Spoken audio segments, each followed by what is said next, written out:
Hi everybody, this is Judy at Judy in the Kitchen. Today we're talking about sugar snap peas, and I have a list of suggested food and flavoring combinations that work well with sugar snap peas. So if you're looking for some new recipe or meal ideas, hopefully this will help you out. Combine sugar snap peas with basil and garlic. Sugar snap peas with basil and tofu as in a stir fry. Sugar snap peas with chilies, garlic, and lemon. Or sugar snap peas with cumin and thyme.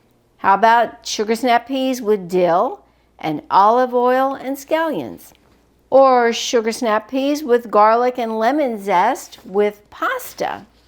Or sugar snap peas with garlic and mushrooms?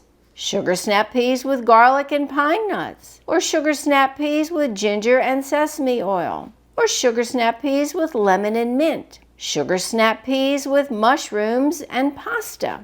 Sugar snap peas with mustard, olive oil, and vinegar.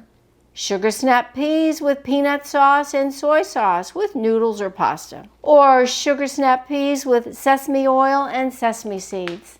I do hope this gives you some nice ideas for something different to do with the sugar snap peas that you have.